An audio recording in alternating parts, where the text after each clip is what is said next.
Dok, memang kami buat dalam rangka rencana implementasi di telemedicine di RSUD Kramat Jati sebagai bagian untuk meminimalisir kontak antara nakes dan pasien.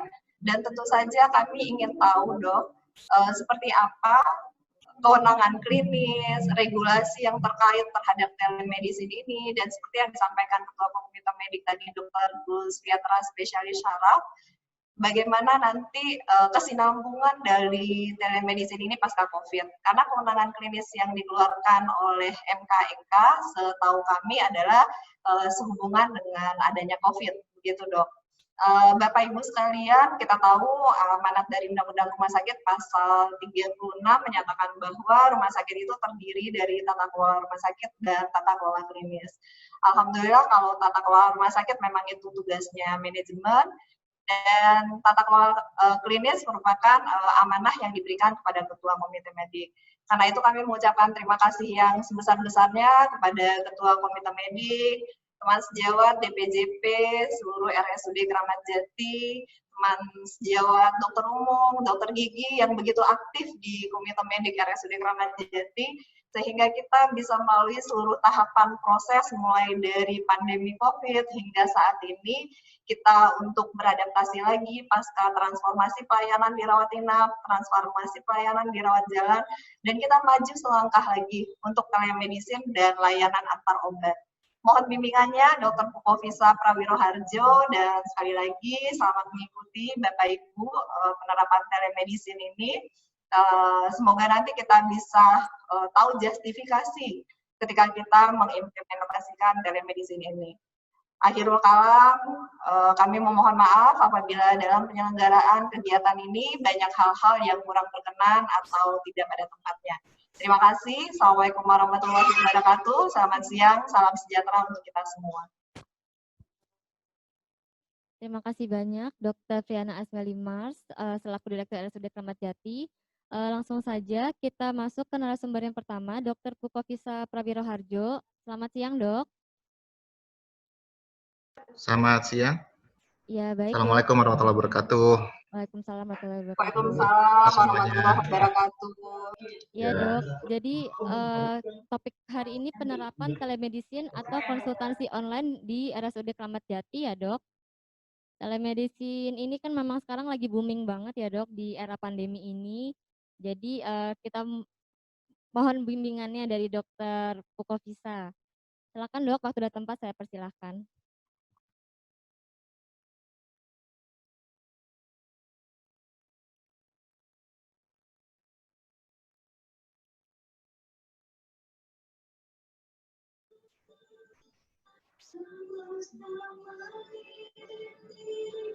Dok, suaranya masih di mute ya, Dok?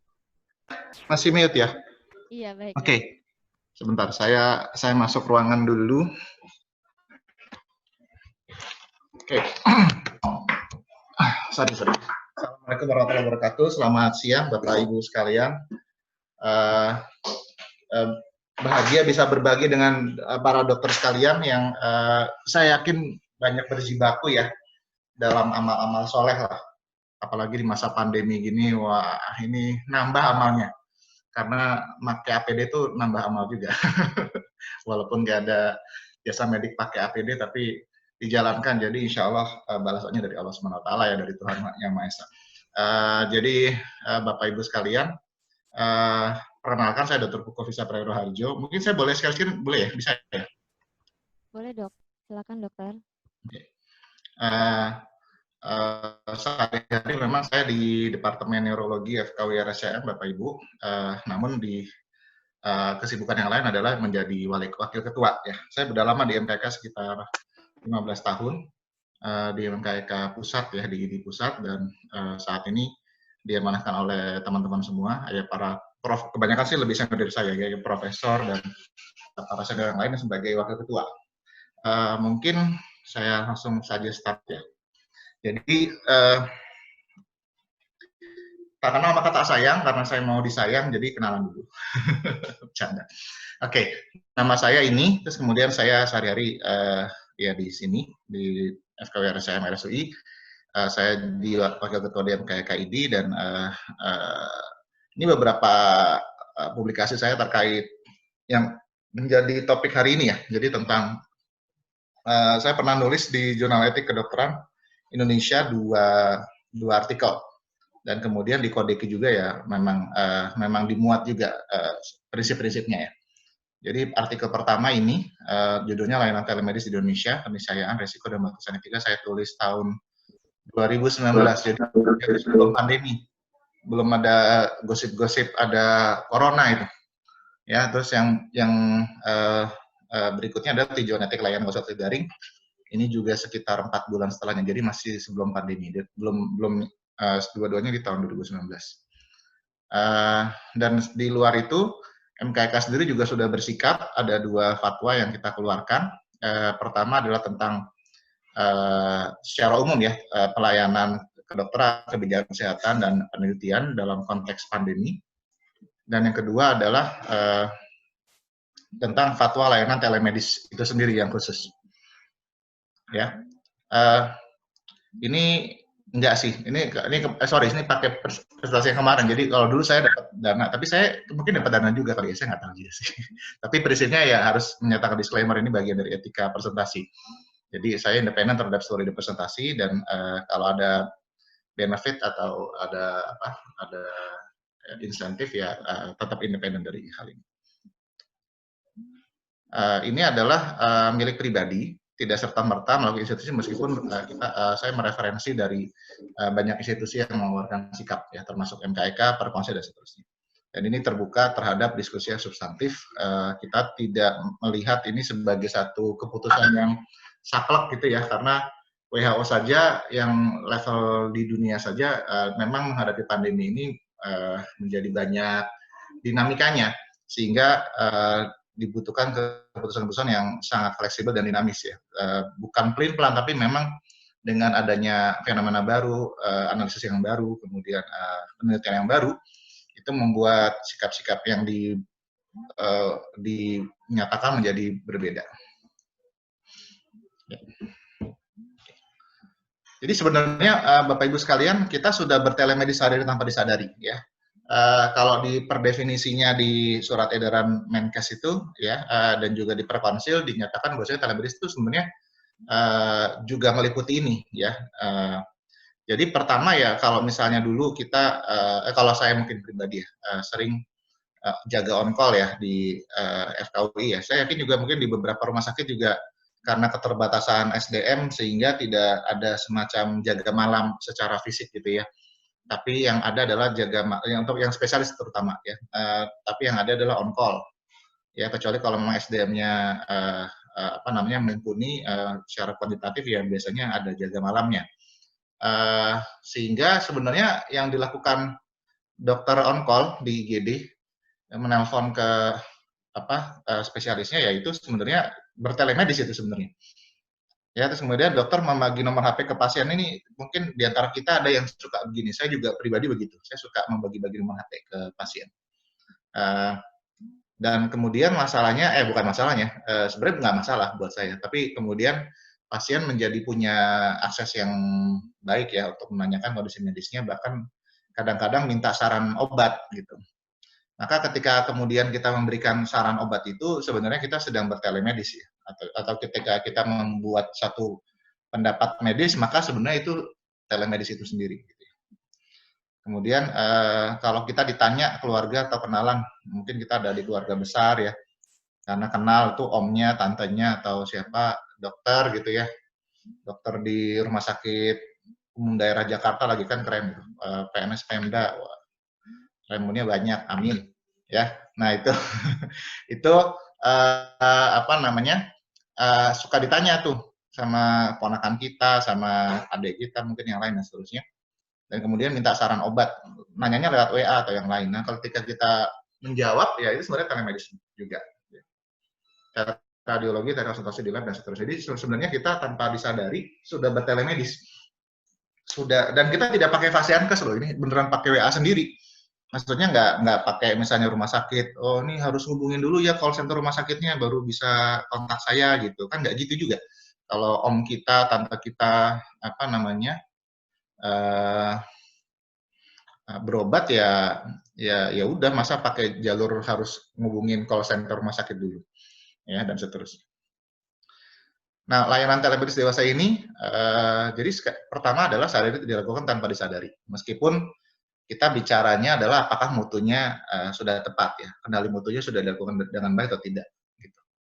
Kemudian yang kedua adalah ada beberapa layanan telemedis yang diprakarsai oleh Vaskes.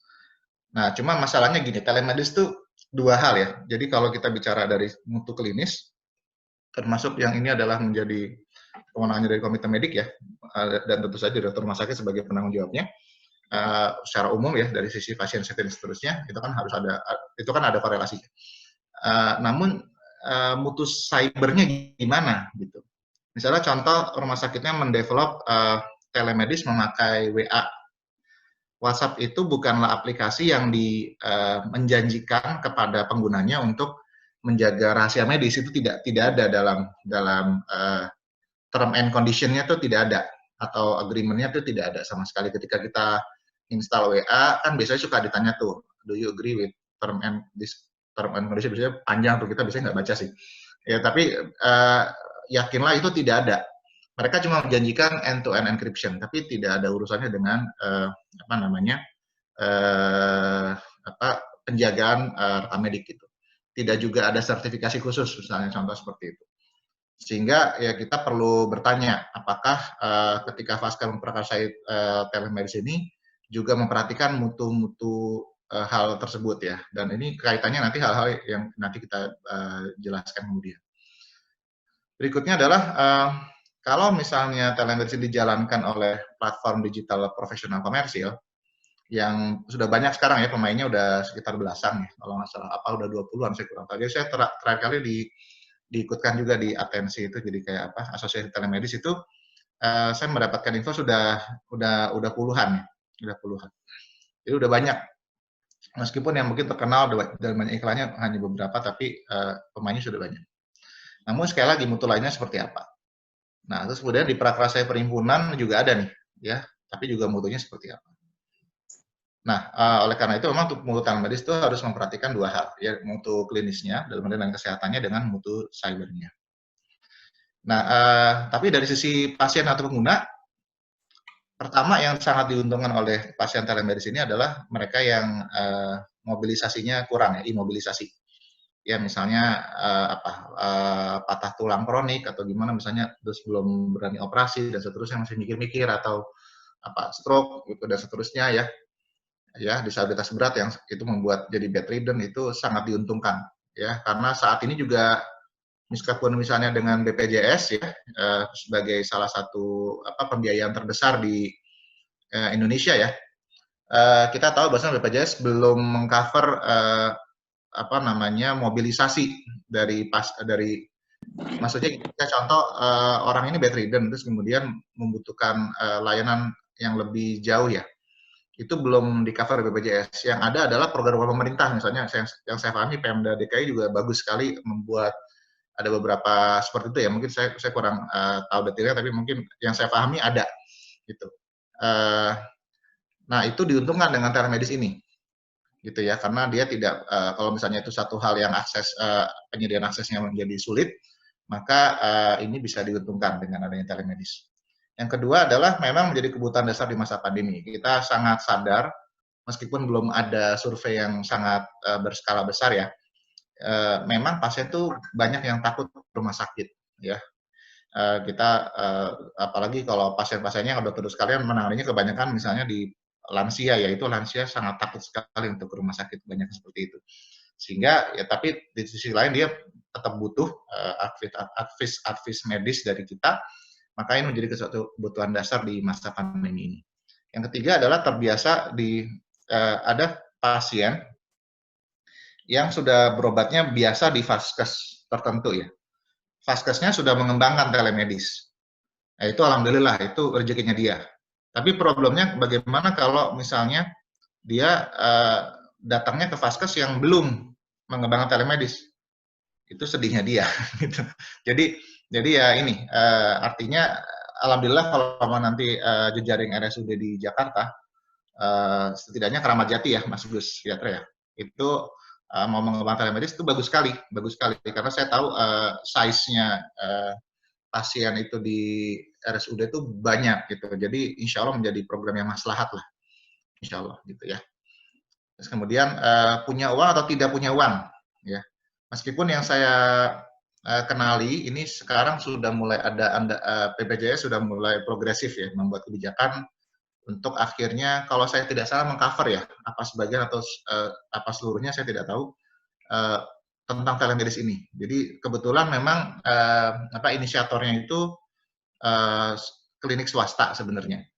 Yang saya pahami ya di Semarang itu kebetulan saya kenal banget sama direkturnya itu yang kemudian akhirnya membuat terobosan. Akhirnya BPJS katanya sih sudah mengcover gitu. Saya dapat infonya seperti itu. Kalau memang demikian adanya, berarti ya dokter nggak usah khawatir lagi. Jadi kalau apakah nanti ada dananya atau diganti sama BPJS, informasi ini penting jadinya. Nanti mungkin kita perlu update ya. Saya sendiri belum lihat hitam di atas putihnya peraturannya seperti apa. Tetapi kalau memang ada itu tentu bisa dimaafkan oleh pasien-pasien kita yang memakai BPJS. Sementara atau asuransi swasta misalnya setidaknya. Kemudian Presiden sendiri juga sudah banyak sekali memberikan arahan terkait telemedis ya. Kemudian fakta sosialnya adalah startup telemedis yang digunakan memang sangat jadi meningkat ya dari sisi jumlah dan coverage penggunanya. Namun bagaimana survei kepuasannya dan termasuk mutu layanannya itu di hal-hal yang perlu kita jelaskan. Nah, untuk platform digital telemedicine yang komersil itu ada beberapa yang sudah MOU dengan beberapa vaskes dan bahkan juga beberapa perhimpunan spesialis dan seterusnya. Banyak dokter yang MOU juga dan sudah tergabung di layanan komersial tersebut ya. Memang ini menjadi potensi disrupsi ya karena memang ada juga yang platform bisnis bisnis prosesnya adalah dia tidak selalu harus perlu menggandeng vaskes gitu ya. Nah, ini agak beda dengan misalnya e-commerce, misalnya Amazon atau kalau di Indonesia itu Bukalapak atau Tokopedia dan seterusnya. Mereka tidak bersaing gitu. Jadi justru dengan adanya Tokopedia, Bukalapak segala macam meningkatkan marketing penjualan dari UMKM dan seterusnya, pengrajin rumahan dan seterusnya gitu loh. Tapi kalau ini enggak, adanya platform komersil, saya nggak sebut brand ya, apapun itu, ini dipandang menjadi pesaing gitu, atau bahkan ya bisa jadi menggantikan gitu klasik yang ada di vaskes. Beberapa memang saya udah pernah ngecek juga beberapa yang saya gali datanya ke mereka itu mereka punya standar-standar keamanan siber ya dan itu lewat sertifikasi Kemenkominfo. Ya misalnya contoh yang saya tahu tuh ada penyelenggara sistem elektronik layanan kesehatan, kemudian sistem sertifikasi keamanan atau privasi data dan seterusnya itu ada. Kominfo menerbitkan hal itu dan mereka sudah melewati standar-standar. Nah, hanya saja kami sudah membuat fatwa MKK tentang telemedis itu memang baru terbit 5 Mei, namun sayangnya hampir semua dari platform itu belum mengikutinya dengan baik ya. Contohnya nanti ada beberapa hal yang kita minta sebenarnya dari fatwa itu untuk mereka memperbaikinya.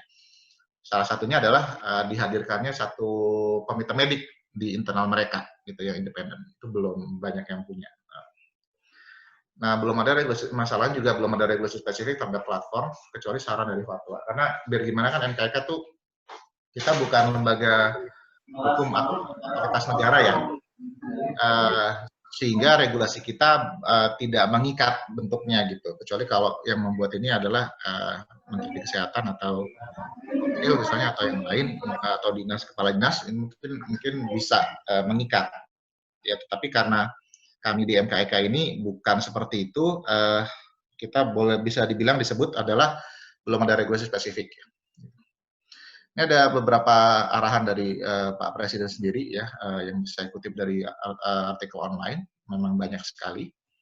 Terus kemudian sebenarnya kita tahu bahwasanya telemedis ini negatifnya juga ada ya, dan kenapa itu juga belum direken atau belum diakui di level dunia ya sampai baru-baru ini itu karena memang dikhawatirkan dengan adanya keterbatasan di pemeriksaan fisik dan penentuan diagnosis itu akan mislead ya, atau salah judgment, dan kemudian dampaknya adalah patient safety menjadi tidak baik. Gitu. Namun memang dengan era physical distancing yang terbit kala pandemi ini yang membuat nilai etikanya menjadi ada gitu. Kalau dulu kan nilai etikanya nyaris lebih banyak negatifnya. Misalnya contoh ketika ya katakanlah dua beban ini dibanding cuma satu pelayanan pasien ini yang bedridden. Jadi ya menera positif negatifnya tuh lebih banyak negatifnya gitu. Tapi ketika dengan ada era pandemi seperti ini ada dua tambahan nih, dengan ada social atau physical distancing dengan penjaga penularan malah menjadi membuat letter medicine malah menjadi lebih lebih punya manfaat ya untuk dimanfaatkan lebih dahulu. Bahkan kalau di beberapa notulensi versi ya, saya kebetulan ikut dalam kompartemen etika hukum dan disiplinnya, itu dipandang dalam notulensi itu bisa dipakai oleh Fasiankes termasuk rumah sakit untuk screening awal. Jadi untuk awal-awal pasiennya akan perlu kontrol lagi atau seperti apa gitu, itu bisa didahului dengan telemedis gitu. Nah, ada beberapa hal yang kita rekomendasikan, tapi memang ini untuk pengembangan sehingga saya cepat-cepat aja ya, karena ini bukan fokusnya. Di sini kan fokusnya adalah bagaimana membuat telemedis itu di rumah sakit ya, dengan ya di prakasi Fasiankes. Tapi yang kita minta dari sana adalah pertama harusnya ada komitmen medik ya di Halodoc atau yang lain. Nah, intinya semua Halo dokter ataupun yang lain, Good Doctor dan seterusnya. Kita minta mereka punya komitmen medik yang independen, profesional dan seterusnya. Yang kedua adalah mutu layanan. Kita tahu bahwasanya tidak pernah ada dokter yang belajar ini di bangku kuliahnya. Ya, bagaimana memanfaatkan telemedicine, sehingga untuk meningkatkan mutu layanan maka perlu dibuat kerjasama pelatihan berkala bagi dokter, membiasakan habit-habit yang mungkin banyak kita tidak disetting seperti itu, untuk kemudian kita memiliki wawasan dan kompetensi di bidang itu. Kemudian awas dari pasien. Jadi problemnya begini. Telemedis ini kita tidak akan pernah bisa yakin satu keluhan pasien ini apakah satu tanda bahaya atau tidak. Misalnya contoh kan setiap keluhan itu punya tanda bahaya masing-masing lah, refleks seperti itu. Saya contoh nyeri kepala mana yang kita anggap sebagai bahaya gitu ya, atau yang tidak ya, yang potensial dia adalah tumor otak atau infeksi otak misalnya, atau yang lain yang prosesnya serius, atau sekedar misalnya migrain atau tension type biasa misalnya seperti itu. Di bidang lain pun sama sebenarnya, mual misalnya, ada mual yang cuma sekedar ya mual biasa gitu, tapi ada juga yang memang merupakan tanda-tanda bahaya suatu penyakit yang serius. Kalau progresivitasnya diabaikan maka bisa mengancam nyawa juga misalnya seperti itu. Nah, kita meminta pembuat pengembang layanan ini untuk membuat sebanyak mungkin peraga edukasi tanda bahaya yang itu kemudian kalau bisa melalui artificial intelligence atau segala macam ya, itu kemudian didistribusikan edukasi tanda bahaya itu secara default gitu. Maksudnya kalau pasiennya nyeri kepala, dia datang gitu ya, dia ngontak itu, dok saya sakit kepala, maka setelah usai kontak itu secara otomatis saya berharapnya ya dengan teknologi yang ada tuh dikirim kepada pasien, akun pasien itu satu poster atau PDF atau flyer gitu yang bisa dibaca di HP yang cukup bagus tentang tanda bahaya nyeri kepala yang kalau dia mengalami di kemudian hari dia harus segera ke dokter gitu. Ya, segera datang ke rumah sakit. Terus berikutnya adalah tentang rekam medik. Rekam medik itu sebenarnya, dan ini mungkin sekaligus saya jelaskan di sini ya. Jadi kalau telemedis sebenarnya sekali orang itu memberikan informasi terkait kondisi medisnya, yang kira-kira kalau kita bayangkan untuk sebagai apple to apple-nya adalah dia tidak mungkin mengatakan ini di Facebook-nya, di Telegram-nya, atau di Instagram-nya, dan seterusnya, atau Telegram juga boleh sih, misalnya di WA gitu. Saya mencret nih, kirim di WhatsApp grup, kan nggak mungkin kayak gitu. Terus mencretnya apa gitu? Ya, kayaknya nggak gitulah. Gitu. Ya jarang-jarang kayak gitu. Nah, saat informasi medis itu didisclose atau dibuka oleh pasiennya kepada kita, maka di detik itulah dia sebenarnya sudah membuka rahasia medisnya. Jadi prinsip rahasia medis itu begitu. Ya, sesuatu suasana yang dibuka informasi yang sebenarnya sifatnya sangat privasi itu, yang dia tidak mau semua orang tahu, gitu ya. Nah, saat itulah sebenarnya direkam, dan rekamannya itulah rekam medis. Oleh karena itu, di telemedis itu harus direkam. Meskipun kalau di Fasiankes memang punya keunggulan ya, dalam hal ini rekam medisnya Fasiankes kan ada ya, artinya memiliki itu. Tetapi saran saya tetap direkam. Karena setidaknya nanti kalau memang nanti ada masalah, termasuk gugatan dan seterusnya, nanti mungkin Pak Advokat itu lebih bisa menjelaskan ya, dari bagian hukum, bagian legal, maka pembuktiannya lebih mudah gitu. Ya. Meskipun kita paham namanya teknologi ini bisa di-breaching, termasuk atau dibobol. Dalam hal misalnya pasiennya sendiri merekam. Ya. Nah, kalau pasiennya mau merekam, mungkin sebenarnya by default kita boleh melarang. Karena kita juga ada beberapa peraturan yang melarang, boleh melarang hal itu. Tetapi kalau memang misalnya dokter mengizinkan, boleh-boleh aja, silahkan. Gitu. Nah, yang kedua adalah tentang rahasia medis. Kalau kita sebagai dokter, kita sudah bersumpah, ya. Kita sudah angkat sumpah di waktu kita lulus. Problemnya adalah yang lain harusnya bersumpah juga, atau setidaknya perjanjian tertulis. Ya. Karena kan penyelenggara IT nanti mungkin didedikasikan kepada tenaga yang non medis, ya. Nah, tenaga non medis yang setahu saya kalau di rumah sakit itu banyak yang sudah disumpah lah. Misalnya fisika medis itu ada juga, kalau nggak salah saya tahu ada sumpahnya juga, orang rekam medik itu juga ada, dan seterusnya. Itu harusnya ada seperti itu, ada semacam perjanjian tertulis atau kalau bisa angkat sumpah bahwasanya rahasia medis pasien untuk dijaga. Ya. Terus kemudian syarat dan ketentuan yang dilakukan.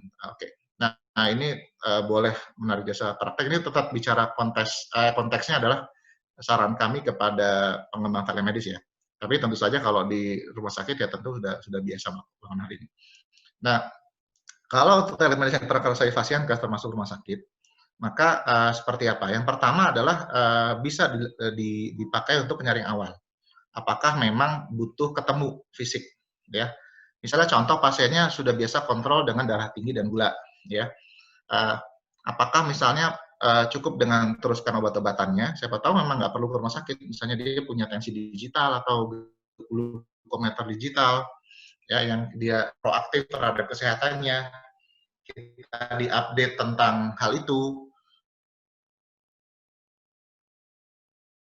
Yang lain.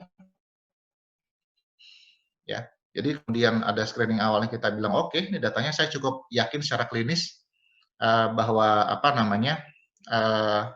ini oke, tidak perlu ada masalah yang perlu diwaspadai, maka boleh-boleh saja kita memberikan oke silakan Bu dilanjutkan metformin dan seterusnya.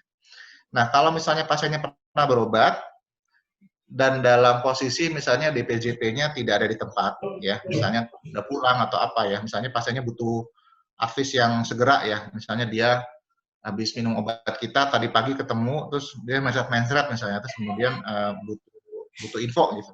Nah, itu bisa saja telemedis itu malah justru bermanfaat yang kayak gitu-gitu. Jadi misalnya rumah sakit itu mengembangkan telemedis, maka ketika dia pulang dengan ada efek samping habis minum obat kita, dia nanya nih, apa benar efek samping dari obat atau gitu, kan kadang-kadang pasien butuh yakin atau tidak ya. Karena kan hal-hal itu mempengaruhi compliance-nya dia atau ketaatan berobatnya dia.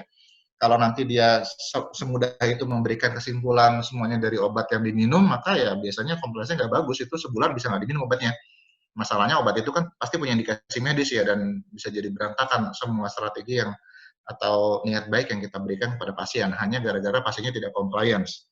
Nah, telemedis ini bagus nih dalam hal ini. Jadi bisa saja komunikasinya 3 arah. Misalnya contoh mungkin bisa saja kan rumah sakit kan punya dokter jaga ya. Setidaknya jaga IGD atau jaga bangsal biasanya adalah ya.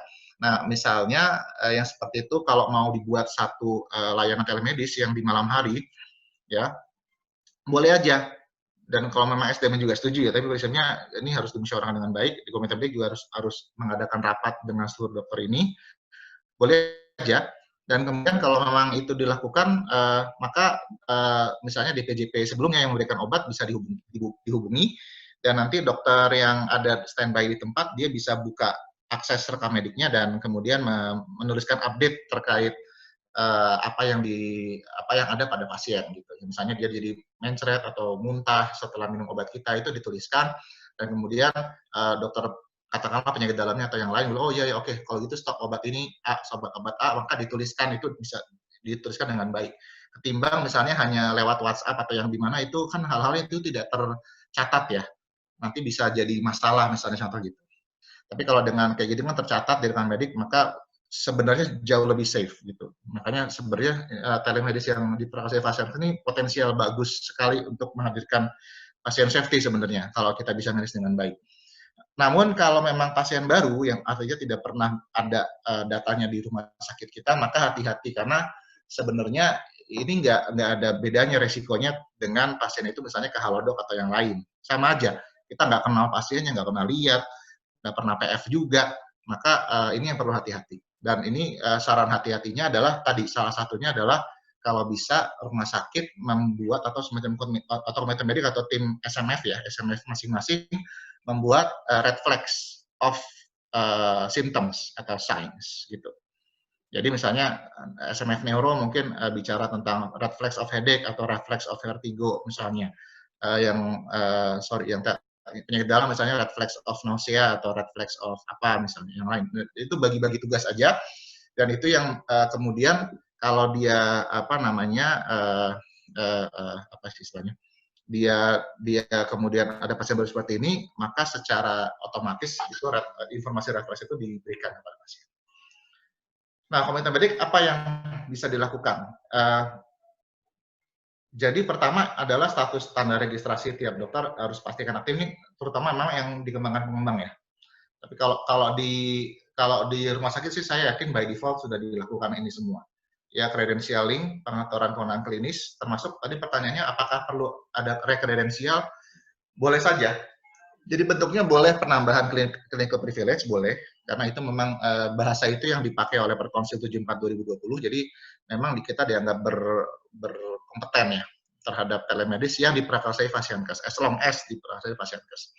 Nah, tapi kalau misalnya bentuknya mau penugasan juga boleh, nggak ada masalah.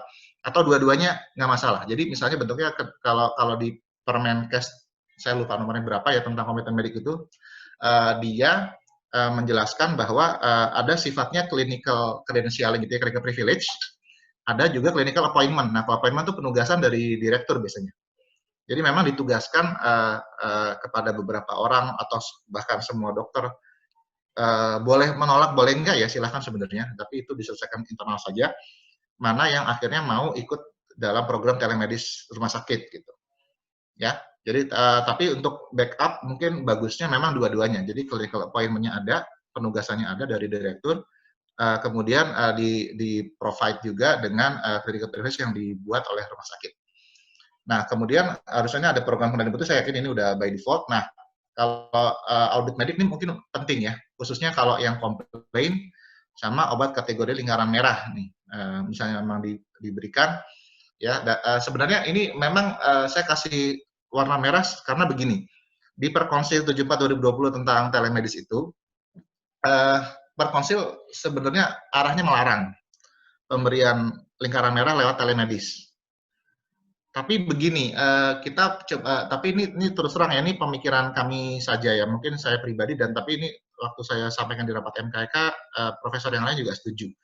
Jadi kita tahu bahwasanya karakter orang yang meminum obat lingkaran merah ini itu kebanyakan adalah ya, paling banyak ya populasinya adalah cancer pain, di mana kalau pasien kanker itu biasanya imunitasnya rendah, yang dia memang punya potensi lebih resiko dalam masa pandemi seperti ini, ya kan? Ini kan cara berpikirnya. Lalu kemudian kalau orang seperti ini justru tidak dilindungi, maka bahaya gitu. Nah, tapi kompromi seperti apa? Kan khawatirnya disalahgunakan. Oke, maka yang bisa dilakukan adalah audit medik berkala. Sebenarnya itu. Tapi memang sekali lagi kan bicara negara kita kan memang negara hukumnya. Jadi sejauh ini kalau yang saya pahami adalah kita masalahnya modalitas dari pemangku kepentingan ini masih rendah. Saya berharap sih mungkin Kadinkes bisa membuat satu regulasi yang lebih progresif ya, atau SK gubernur mungkin Perda dan seterusnya. Karena yang ada terus terang payung hukumnya itu cuma dua. Yang dia dalam nomenklatur hukum itu satu surat edaran Menkes. Dan masalahnya ini juga kontroversial. Maksudnya adalah surat edaran tuh kecuali Permenkes ya. Kalau Permenkes itu kan jelas mengikat. Tapi surat edaran ini kadang-kadang mungkin yang latar belakang hukum bisa jadi debat tuh di situ. Yang saya pahami itu jadi debat di kalangan teman-teman hukum. Ini mengikat apa enggak nih surat edaran ini? Gitu ya. Dan itu memang tapi bagusnya isi surat edaran ini adalah dia fleksibel. Nah, sementara yang lain adalah perkonsil. Nah, perkonsil sebenarnya yang di perkonsil siapa? Yaitu dokter sebenarnya kita ini, dokter. Nah, tapi hanya sebatas kompeten atau tidak kompeten. Nah, problemnya perkonsil ini agak sangat restriktif ya. Buat saya sih banyak kalimat yang rasanya kok sayang ya begini. Karena dengan perdefinisi yang ada di perkonsil yang sama tentang telemedis itu bahwasanya itu juga mencakup kita misalnya tadi saya bagi-bagi nomor HP pasien terus kemudian saya berpendapat ibu kayaknya vertigo deh, ibu harus minum ini deh. Itu dianggap kita nggak kompeten melakukan itu. Padahal itu biasa kita kerjakan secara tidak sadar sehari-hari. Gitu. Jadi nanti kita bisa baca bareng-bareng perkonsilnya. Nah, termasuk dalam hal adalah lompat lingkaran merah gitu. Itu di arahnya tidak arahnya direstriksi. Ya. Terus kemudian ini beberapa himbauan bagi dokter. Pertama adalah kita harus paham batasan sehingga kita PF-nya sangat terbatas ya. Jadi kita mungkin perlu juga kemudian peer group-nya ya dan mungkin bertanya dengan perhimpunan dan seterusnya termasuk perhimpunan yang ada mungkin bertanya atau gaul lah dengan perhimpunan yang di luar dan seterusnya bagaimana arah-arahnya kesepakatan seluruh dokter di dunia atau termasuk di Indonesia. Terus kemudian proaktif meningkatkan kompetensi ya karena ini kita tidak pernah belajar di bangku kuliahnya baik di PPDS maupun di waktu di dokter umum ya atau koas dan seterusnya. Maka ya ini kita harus proaktif dan rumah sakit penyelenggara termasuk siapapun yang menjalankan telemedicine ini termasuk rumah sakit ya perlu membuat wadah-wadah atau kanal-kanal meningkatkan kompetensi ini ya. Kemudian tanggap gejala tanda bahaya ya ini juga penting. Jadi sekali lagi harus diingatkan dan seterusnya kalau perlu dibuat by system. Nah kemudian keyakinan klinis. Kalau memang kita yakin silahkan berikan obat dan seterusnya. Tapi kalau belum yakin boleh merujuk dan rujuknya boleh per telemedicine juga boleh sementara nanti kemudian katakanlah perlu ketemu fisik itu kita bisa tentukan kemudian. Second opinion hati-hati karena kita mungkin tidak punya data yang serupa dan kita tentu tidak boleh diskreditkan dokter sebelumnya. Resep obat harus kerjasama dengan proses farmasi yang punya standar dipastikan sesuai indikasi medis baik dia lingkaran hijau biru atau merah dan identitas pasien aman karena ada beberapa obat terus terang ya ini mungkin perlu digarisbawahi. Ada beberapa cermin yang kadang-kadang diagnosis ini punya stigma sosial. Contoh misalnya obat ARV, ya, obat ARV atau obat misalnya apa sih istilahnya untuk impoten misalnya, Viagra misalnya contoh kita sebut saja sildenafil misalnya. Bayangkan kalau misalnya pasien berobat ke rumah sakit dokter lewat telemedis, dikirim obatnya lewat pos ya, katakanlah lewat Gojek ataupun yang lain misalnya, kemudian tidak ditutup, kelihatan tuh Viagra gitu, untuk Bapak A gitu, yang terima pembantunya lagi, malu kan jadi tuh bayang ini, jadi itu perlu itu dijaga betul proses ini supaya tidak bermasalah. Ini ada beberapa pernyataan di WMA, ini sebenarnya sudah cukup lama, 2009 sudah punya tanggapan tentang telemedis. Mungkin cepat-cepat saja, intinya ada pemeriksaan, intinya hubungan dokter pasien itu prinsipnya saling percaya. Kalau memang pasiennya menginginkan telemedis, pasiennya sendiri menginginkan. Dok, saya ini, dan percaya, saya tahu kok dok, memang ini tidak seideal kita ketemu fisik langsung. Tapi situasi seperti ini dok, saya prefer telemedis. kita hargai. Jadi kita hargai keinginan pasien seperti itu dan kita fasilitasi gitu. Jadi nggak masalah sebenarnya. Jadi selama dia ada mutual trust dan respect, ya memang pasiennya percaya ditangani secara telemedis dan juga respect, maka oke, nggak ada masalah. Ya. Kemudian dokter berupaya menjamin rahasia medis yang dengan segala upaya ya, termasuk rumah sakit dalam hal ini memberikan konsen yang memadai, ya. Terus kemudian jangan sampai telemedis hanya dapat dinikmati yang kaya, tapi ini kalau yang tadi saya dapat infonya BPJS sudah mulai bisa mengcover, jadi alhamdulillah. Dan kemudian ini nggak boleh melanggar hukum, ya memang secara umum begitu. Kemudian dapat mengganggu privasi kita sebenarnya telemedis ini. Nah sehingga mungkin perlu penjadwalan yang baik, ya misalnya dari sekian SMF penyakit dalam atau neuro dan seterusnya dibagi aja jam berapa, hari apa, ada dinasnya dan seterusnya, itu dibuat shift-shiftnya yang jelas ya, supaya privasinya tidak terganggu kita. Kalau nggak nanti kalau semuanya nggak ada jelas begitu ya terus-terusan nanti diteleponin dan seterusnya. Dokter menelaah otonomi secara profesional, apakah misalnya cukup telemedis atau memang, oh Bu, ini kayaknya saya nggak yakin ya Bu kalau telemedis, boleh nggak kita ketemu?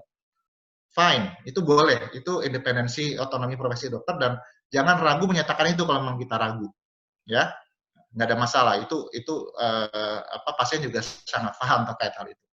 Nah sarannya harus detail dan dapat dilacak kembali, ya.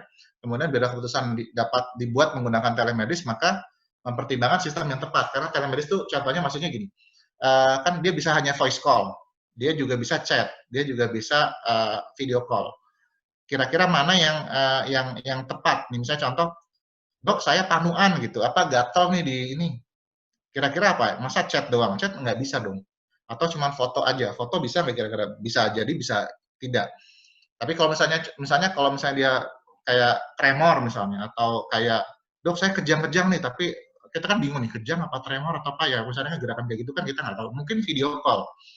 Jangan kemudian kita cuma berpuas diri hanya dengan chat atau gimana, terus kemudian kita nggak paham gitu komoditas yang mana yang lebih tepat. Nah ini juga penting untuk mempertimbangkan hal ini. Kemudian compliance itu ya juga dilakukan dengan baik. Kemudian merujuk dimungkinkan. Sadari kesulitan yang ada, dokter hanya praktek di negara yang lain, jadi kita nggak boleh itu. Dan itu udah diatur UMA. Jadi kan ada isu yang saya pernah ditanya. Jadi ada telemedis Malaysia, Singapura itu menyasar pasien kita, itu bisa dilaporkan untuk ke WMA, ya itu melanggar hukum di WMA, nggak boleh. Jadi kalau Indonesia, pasien Indonesia, domisili Indonesia, hanya kita yang boleh, ya. Kemudian sebaiknya ya telemedis ini dari sisi remun dan pendapatan itu juga memastikan medical indemnity cover, jadi asuransi tangguh gugat. Ya, sebaiknya begitu, ini sarannya WMA. Ya, jadi memang harusnya demikian. Mungkin itu saja sebagai pengantar ya, nanti kita bisa diskusi. Sekian, Assalamualaikum warahmatullahi wabarakatuh. Waalaikumsalam warahmatullahi wabarakatuh. Terima kasih Dr. Pukofisa Prabedoharjo atas paparannya, sangat bermanfaat ya Dok. Izin saya lanjutkan dulu ya Dok ke narasumber yang kedua. Ya, siap. Baik, saya persilakan Advokat Mukhayat Syah, Sarjana Hukum, Magister Hukum. Waktu dan tempat saya persilakan. Baik, terima kasih. Assalamualaikum warahmatullahi wabarakatuh. Rekan-rekan semua, Bapak Ibu Direktur yang saya hormati, dan para pimpinan yang lain yang tidak bisa saya sebutkan satu persatu, izin kepada Bapak narasumber Dr. Pukofisa SPS, izin Bapak Ibu mungkin singkat saja dari saya. Saya di sini berbicara dari aspek legalnya. Nanti kita bisa sharing di sini. Saya mengharap apa yang saya omongkan di sini, paparan saya di sini berdasarkan pengetahuan saya, berdasarkan pelatihan-pelatihan yang sudah diikuti oleh saya. Pada prinsipnya telemedicine itu memiliki dasar hukum.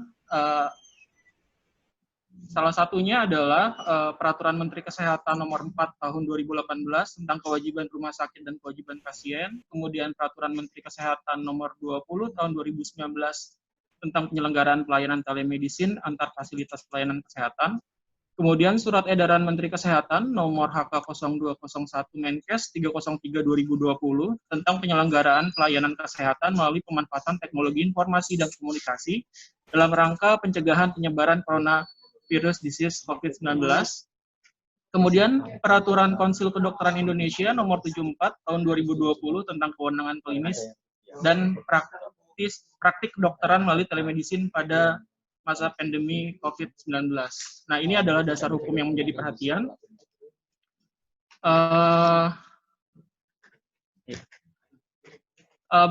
Sebagaimana kita ketahui, mungkin beberapa Bapak Ibu sudah mengetahui peraturan-peraturan ini, tapi sekali lagi kita tekankan bahwa di sini yang menjadi dasar-dasar hukum ini harus kita kuatkan kembali untuk terkait dengan telemedicine. Karena sangat riskan Bapak Ibu, terutama apabila data-data kita ini di-copy oleh orang lain, kemudian dijadikan suatu bukti di pengadilan. Tapi mudah-mudahan kita nggak berpikir ke sana ya. Jadi makanya dari dasarnya itu ada di pasal 2 PMK 69, setiap rumah sakit mempunyai kewajiban berperan aktif dalam memberikan pelayanan kesehatan pada bencana sesuai dengan kemampuan pelayanannya, memberi pelayanan kesehatan yang aman, bermutu, anti diskriminasi dan efektif dengan mengutamakan kepentingan pasien sesuai dengan standar pelayanan rumah sakit, kemudian membuat, melaksanakan dan menjaga standar mutu pelayanan kesehatan di rumah sakit sebagai acuan dalam pelayanan pasien penyelenggaraan rekam medis, memberikan informasi yang benar, jelas, dan jujur mengenai hak dan kewajiban pasien, menghormati dan melindungi hak-hak pasien, melindungi dan memberikan bantuan hukum bagi semua petugas rumah sakit dalam melaksanakan tugas. Nah, PMK ini mensyaratkan bagi setiap rumah sakit untuk memastikan bahwa baik unsur perlindungan hukumnya terpenuhi bagi siapa-siapa saja yang melakukan telemedicine seperti itu, Bapak Ibu. Nah, standar keamanan yang harus diperhatikan dalam telemedicine ataupun konsultasi online paling penting adalah terkait dengan rekam medis dan kefarmasian. Kalau dari saya seperti itu, di mana keabsahan rekam medik elektronik itu merupakan informasi elektronik dan atau dokumen elektronik dinyatakan sah apabila menggunakan sistem elektronik sesuai dengan ketentuan yang diatur dalam Undang-Undang Nomor 11 Tahun 2008 tentang Informasi dan Transaksi Elektronik, Junto PP 82/2012 tentang penyelenggaraan sistem dan transaksi elektronik. Nanti Bapak Ibu bisa baca paparan saya yang akan di-share. Saya singkat saja. Kenapa sih rekam medik itu penting? Rekam medik sebagai alat bukti. Nah, rekam medis adalah alat bukti yang sah dalam suatu proses penegakan hukum, baik secara pidana, perdata, dan disiplin kedokteran, serta menegakkan etik profesi. Itu ada di pasal 13 ayat 1, huruf B, tentang PMK rekam medik. Oleh karena itu, haruslah pembuatannya dilakukan secara serius, tekun, dan benar sesuai dengan ketentuan perundang-undangan. Ada sedikit kasus yang saya pernah pelajari dan juga menjadi perhatian di Indonesia, terutama di putusan 385 PDTG 2015 PN Jakarta Utara, di mana rekam medis elektronik ini melindungi kita semua sebagai alat bukti. Seperti ini, kira-kira contohnya adalah, awalnya pasien dibuatkan resep elektronik oleh dokter yang tidak memerlukan tanda tangan, karena untuk menuliskan resep tersebut memerlukan password dari dokter yang bersangkutan. Berhubung pasien menghendaki untuk menebus resep di luar rumah sakit, maka resep tersebut di-print out, kemudian ditandatangani oleh apoteker dan diberi cap rumah sakit. Singkat cerita, majelis hakim dapat menerima resep print out yang tidak ada tanda tangan dokter maupun apoteker setelah dijelaskan bahwa resep tersebut tidak dapat berubah isinya sedikit pun, dan pada kenyataannya, resep tersebut sama persis bentuk dan isinya dengan resep yang ada tanda tangan apoteker yang diajukan sebagai alat bukti oleh pihak lawan. Nah, Bapak Ibu, ini adalah salah satu contoh case di mana bahwa rekam medik itu bisa menyelamatkan kita semua dalam suatu proses, salah satunya adalah pelayanan dari telemedicine ini. Rangkuman singkatnya adalah RM bermutu itu harus mengikuti rumus accurate, complete, consistent, informatif, rational, relevan, reasonable, responsible, accessible, and accurate. Kayak gitu. ini mungkin para rekan medik sudah pada mengetahui ya, jadi saya tidak masuk ke ranah profesional Bapak Ibu semua. Tapi apapun yang saya sampaikan di sini, ini menjadi dasar dan tolak ukur. Kelemahan sebagian besar rumah sakit adalah clinical pathway-nya. Jadi ini beberapa yang harus kita amankan terkait dengan telemedicine. Cek betul informed consent-nya atau general concern-nya yang sudah dibuat. Kemudian rekam medis dalam perspektif hukum, dalam rangka penegakan hukum, maka rekam medis yang diminta oleh penegak hukum harus berdasarkan surat tugas dan persetujuan pengadilan. Jadi kalau misalnya terkait ada yang meminta-minta rekam medis segala macam, kalau tidak disertai dengan surat tugas ataupun persetujuan pengadilan, maka rekam medis tidak bisa diberikan langsung kepada orang yang meminta atau aparat yang meminta. Jadi di sini titik kuncinya untuk mengamankan kita semua. Kemudian penyampaian data sebaliknya di backup melalui server dan cloud, itu untuk melindungi kita juga terkait dengan data besar ya. Data besar ini kan berarti harus dilindungi juga. Kemudian adanya peraturan pemerintah nomor 82 tahun 2012 tentang penyelenggaraan sistem dan transaksi elektronik dan undang-undang tentang praktik kedokterannya juga ada. Nah, Bapak Ibu, ini adalah yang harus kita lakukan sebagai tolak ukur keamanan kita. Ada DU, memiliki STR-SIP, surat keterangan dan anamnesisnya, kemudian menjaga rahasia pasiennya, membuat rekam medisnya, segala macamnya. Kemudian ada juga DON.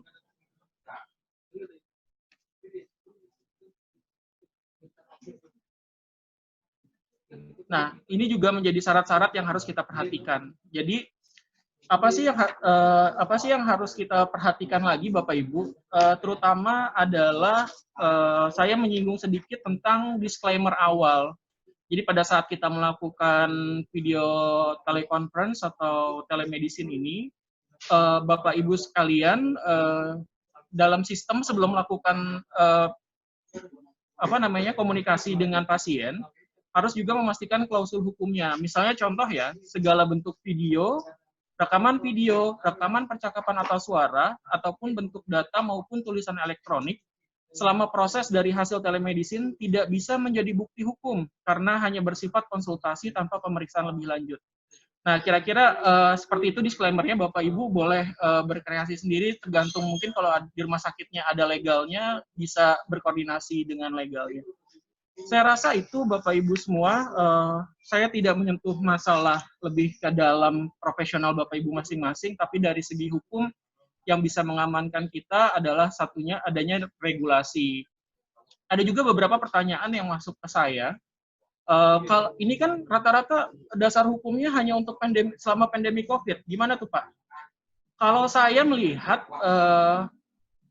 COVID-19 ini itu karena dia virus mungkin lebih ke arah kayak kita bisa lihat ada TBC, ada HIV, itu sampai sekarang juga masih berlaku kan Bapak Ibu. Jadi jangan memaku pada suatu zona di mana oh ini COVID sudah berakhir, tidak seperti itu juga kan, kita tidak bisa berargumen seperti itu. Nah, regulasi-regulasi yang harus dibikin Bapak Ibu semua termasuk adalah untuk mengamankan Bapak Ibu, baik itu dengan kredensialnya, kemudian SK direkturnya, kemudian juga penggunaan obat-obat saja yang boleh diberikan, itu adalah salah satu yang bisa mengamankan kita. Saya rasa itu dari saya. Mungkin itu saya sampaikan. Terima kasih Bapak Ibu semua. Baik, terima kasih banyak Advokat Muhayyad Syah, Sarjana Hukum, Magister Hukum. Dipersilakan untuk rekan-rekan dari rumah sakit lain apabila ingin bertanya. Di kolom chat apakah ada yang mau bertanya? Ini ada yang minta materi ya Dok? Boleh di-share nanti Dok? Boleh. Silakan. Baik, terima Nanti kasih aku Dokter. kirim email salah satu aja ya. Iya, baik Dok. Dari rekan-rekan rumah sakit lain, apakah ada yang ingin bertanya?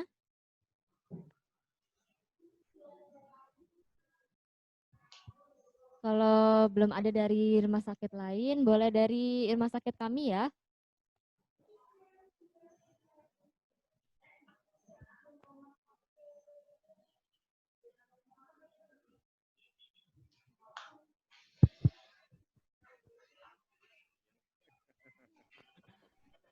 Ya, terima kasih atas kesempatannya. Saya kedengeran nggak? Kedengeran, kedengeran. Ya, baik, terima kasih atas kesempatannya. Saya Ananto dari anestesiologi, kali ini mewakili komite medik juga. Pertanyaan saya, sejauh ini yang saya amati perkembangan platform telemedicine itu bisa berdiri sendiri atau dengan Pasienkes ya, Dok. Kalau nantinya telemedicine yang berdiri sendiri tanpa Pasienkes ini memang benar-benar bisa berperan banyak dengan diberikan komite medis itu, apakah tidak nantinya malah benar-benar menjadi kompetitor dari yang Pasienkes based gitu, Dok? Bagaimana pendapat Dokter Bukovisa barangkali? Baik, silakan Dok, boleh langsung menjawab.